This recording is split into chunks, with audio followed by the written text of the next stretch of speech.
अस्सलाम वालेकुम जी, मेरा नाम सैयद हुसैन है और ये डे 3 है एमबीए लर्निंग का और इसके अंदर हम मार्केटिंग को डिस्कस करेंगे। मुझे तो ये टॉपिक बहुत पसंद है क्योंकि मैं खुद एक डिजिटल मार्केटर हूँ और मेरी जितनी भी ऑडियंस है, आप लोग जो ये वीडियो देख रहे हैं, ऑब्वियसली आपका इंटरेस्ट भी कहीं ना कहीं मार्केटिंग के अंदर है, तो ये मेरा फेवरेट टॉपिक है। आज हम डिफरेंट ब्रांड्स की, डिफरेंट बिजनेसेस की मार्केटिंग स्ट्रैटेजीज को डिस्कस करेंगे कि वो अपने बिजनेस में अपने कंज्यूमर के माइंड के साथ साइकोलॉजी किस तरह प्ले करते हैं, वो अपने कंज्यूमर के बिहेवियर्स के साथ किस तरह प्ले करते हैं और अपना प्रोडक्ट बेचने के लिए वो कौन कौन सी मार्केटिंग स्ट्रैटेजी यूज़ करते हैं। इस वीडियो सीरीज़ के अंदर आप प्रॉपर सीखेंगे कि एक बिज़नेस चलता किस तरह से है, ब्रांड जो बड़े ब्रांड्स हैं, जो मार्केट किंग है इस टाइम, वो अपने कस्टमर्स को लेकर किस तरह से सोचते हैं, किस तरह की मार्केटिंग स्ट्रैटेजीज़ बनाते हैं। मैं उन सब की केस स्टडीज़ आपके साथ शेयर करूंगा, अपना कुछ पर्सनल एक्सपीरियंस शेयर करूंगा।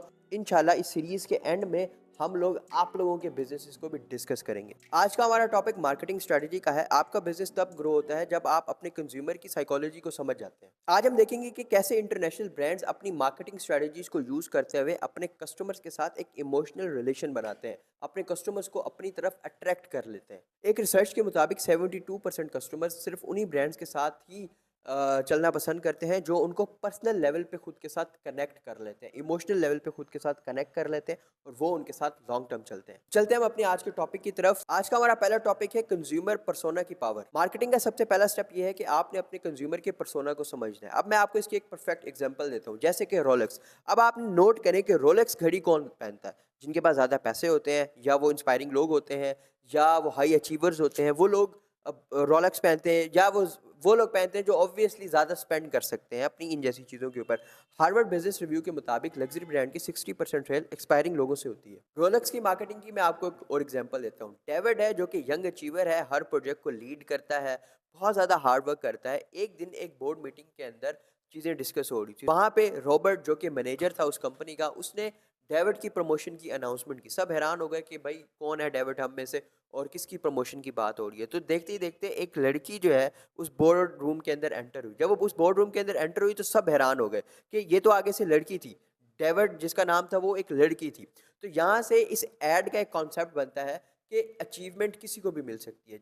तो इस मेन पॉइंट को पकड़ते हुए रोलेक्स ने अपनी मार्केटिंग कैंपेन को लॉन्च किया और एक वुमेन को इंस्पायरिंग वुमेन के तौर पर दिखाया, जिससे रोलेक्स की सेल्स 10 गुना बढ़ गई।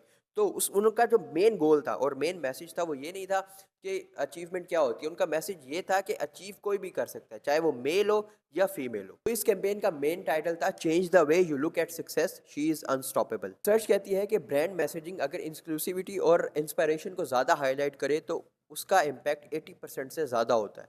अब हम बात करते हैं उस टॉपिक की जो मैंने वीडियो की स्टार्ट में बात की थी, इमोशन कनेक्ट और ब्रांड मैसेजिंग। इमोशनल कनेक्ट की मैं आपको एक ज़बरदस्त एग्जांपल देता हूँ। एक ब्रांड है डायसन के नाम का। डायसन एक फैमिली ब्रांड है जो कि फैमिली रिलेटेड प्रोडक्ट्स बनाता है। जैसे इनका एयर प्योरीफायर है, इनके हेयर ड्रायर्स होते हैं और इस तरह के इनके डिफरेंट प्रोडक्ट्स होते हैं।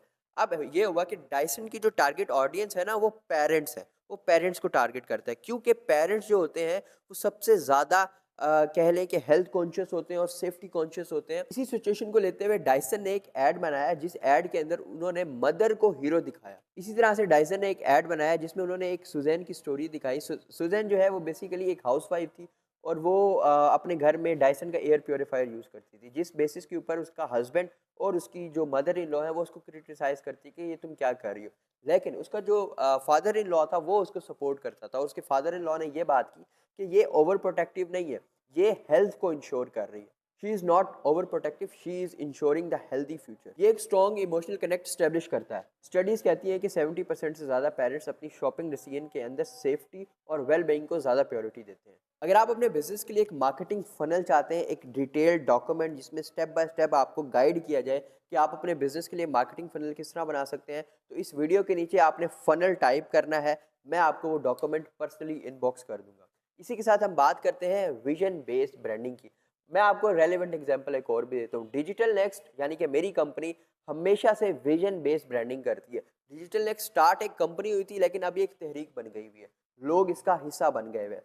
इसी के साथ साथ मैं आपको इसका अगर डिटेल समझाऊं विजन बेस्ड मार्केटिंग क्या होती है, तो हम एग्जांपल ले लेते हैं टेस्ला की। टेस्ला की मार्केटिंग सिर्फ एक कार के फीचर के बारे में नहीं होती, बल्कि ये एक विजन बेचती है सस्टेनेबल फ्यूचर का। इलॉन मस्क की ब्रांडिंग और टेस्ला की एक फ्यूचर फॉरवर्ड आइडेंटिटी ने मार्केट के अंदर कल्ट क्रिएट की है, जिससे टेस्ला के कस्टमर सिर्फ गाड़ी नहीं खरीदते, वो एक मूवमेंट का हिस्सा बनते हैं और वो एक ऐसी मूवमेंट होती है जिससे वो एक एनवायरनमेंट को पोल्यूशन फ्री करते हैं। जब आप टेस्ला खरीदते हैं तो आप एक स्टेटमेंट देते हैं, I believe in innovation and sustainability. Tesla की कस्टमर लॉयल्टी रेट 91% है, जो कि ऑटोमोटिव इंडस्ट्री की सबसे हाईएस्ट रेट है।